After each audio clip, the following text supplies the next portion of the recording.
নমস্কার, আমি তৃণমূল কংগ্রেসের মুখপাত্র রিজু দত্ত। আপনারা সকলেই জানেন ৪ঠা মে বাংলার বিধানসভার ফল বেরিয়েছে।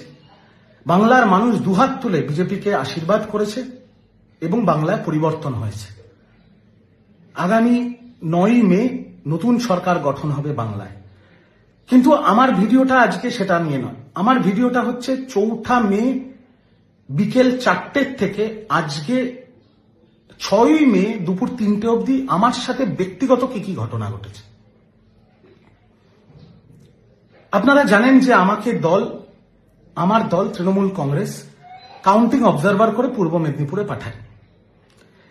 এবার যখন সারা বাংলা জুড়েই যে গেরুয়া সুনামি আমরা দেখেছি, সেখানে পূর্ব মেদিনীপুরও তো তার বাইরে ছিল না। পূর্ব মেদিনীপুরে যখন তৃণমূল পিছিয়ে ব্যাকফুটে এবং বিজেপি হৈ হৈ করে জিতছে, তখন শেষ মুহূর্তে আমি পূর্ব মেদিনীপুর থেকে বেরিয়ে আসি এবং বাড়ি ফিরে আসি। যখন বাড়ি ফিরছি, যখন আমি আমার গলিতে ঢুকছি, তখন স্বাভাবিকভাবে বিজেপির যে কর্মীরা, যে সমর্থকরা, যারা এতদিন ধরে অত্যাচারিত, যারা লাঞ্ছিত, যারা বঞ্চিত, তাদের খুশির বহিঃপ্রকাশ হবেই। তারা ফ্ল্যাগ নিয়ে জয় শ্রীরামের স্লোগান দিচ্ছে, গান বাজাচ্ছে, আবির খেলছে, খুব স্বাভাবিক। সেই মুহূর্তে আমার গাড়িটা তাদের ওই বিজয় উৎসবের সামনে গিয়ে পড়ে। আমার ড্রাইভার মুসলিম, আমি গাড়িতে সামনের সিটে বসে।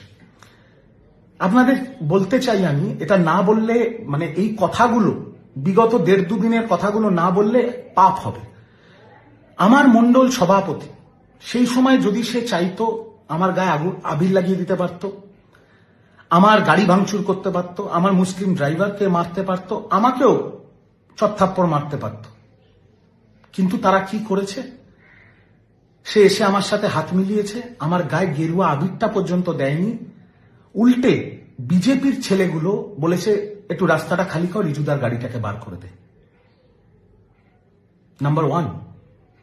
নাম্বার 2, 4 তারিখ বিকেল 5টার পরে যারা স্বঘোষিতভাবে বিজেপি হয়ে গেছে, যারা সবাই তৃণমূল ছিল এখন স্বঘোষিতভাবে বিজেপি হয়ে গেছে, ফেসবুকে এখন জয় শ্রীরাম লিখছে, তাদের মধ্যে থেকে 4 তারিখ রাত্রেবেলা আমার বাড়ির সামনে মদ খেয়ে অকথ্য ভাষায় খিস্তি খেয়র, আমার মা একজন doctor, non political, practising gynaecologist, তাকে অনেক রকম থ্রেট দেওয়া, আমার স্ত্রী অরাজনৈতিক একটা প্রাইভেট কোম্পানিতে চাকরি করে, তাকে অনেক রকম থ্রেট দেওয়া হয়েছে, এবং আমাকেও অনেক গালাগাল দেওয়া হয়েছে। যেহেতু আমিও তো দলের পক্ষ থেকে ভোটের সময় প্রাণপাত করে লড়াই করেছি যেটুকু আমার ক্ষমতায় ছিল, এবং তারপরে আমি আমার পরিবারের সুরক্ষার জন্য, আমার সার্ভাইভালের জন্য দলের মুখপাত্র হওয়ার সুবাদে বিজেপির অনেকের সাথে আমার ভালো সম্পর্ক ছিল, যারা এখন সবাই বিধায়ক হয়েছে, তাদেরকে আমি ফোন করি। কিসের জন্য ফোন করি? নিজের এবং নিজের পরিবারের সুরক্ষার জন্য। এবং আমি স্পষ্টভাবে বলতে চাই যে বিজেপির এত ব্যস্ততা, 9 তারিখ তাদের শপথ গ্রহণ, প্রতিটি বিজেপির বিধায়ক যাদের আমি ফোন করেছি, তারা দুটো রিংয়ের মধ্যে আমার ফোন ধরেছে। নাম্বার 1, বিজেপির দিল্লির শীর্ষ নেতৃত্ব এবং বিজেপির বাংলার শীর্ষ নেতৃত্ব আমাকে ওপেনলি বলেছে, তুমি বুক ফুলিয়ে তৃণমূল কংগ্রেস করো, তোমার পরিবারের ওপরে কোনো আঁচ আসবে না।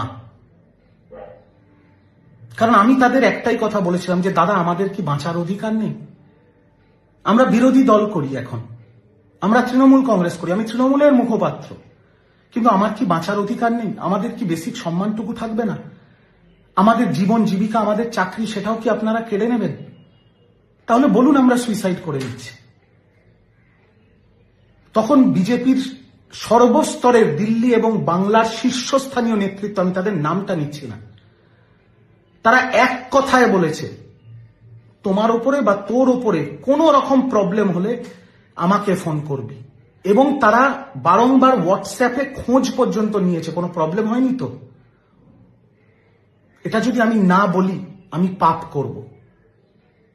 তারা আমাকে স্পষ্ট বলেছে, রিজু, তুই যা করেছিস, যা ভাষণবাজি করেছিস, যা ডায়লগবাজি করেছিস, কর্মীদের মনে তোর জন্য রাগ আছে, কিন্তু তুই দলের মুখপাত্র হয়ে করেছিস। তুই কারুর বেআইনি ভাবে জোর খাটিয়ে জমি কেড়ে নিসনি, বাড়ি দখল করে নিসনি, কারুর বাড়ির মা বোনের গায়ে হাত দিসনি, কাউকে মারধর করিসনি আমাদের কোনো কর্মীকে না। তুই কোনোদিন ফলস কেস দিয়ে কাউকে থানায় ঢুকিয়েছিস, জেল খাটিয়েছিস। সেই জন্য আমরা কথা দিচ্ছি, তোর বা তোর পরিবারের ওপরে কোনো আঁচ লাগবে না। এবং আমি আজকে বলছি, এই 6 তারিখ দুপুর 3টের সময় আমার বাড়িতে একটা পাথর পর্যন্ত, কেন একটা পাথরের কোনা পর্যন্ত কেউ মারেনি।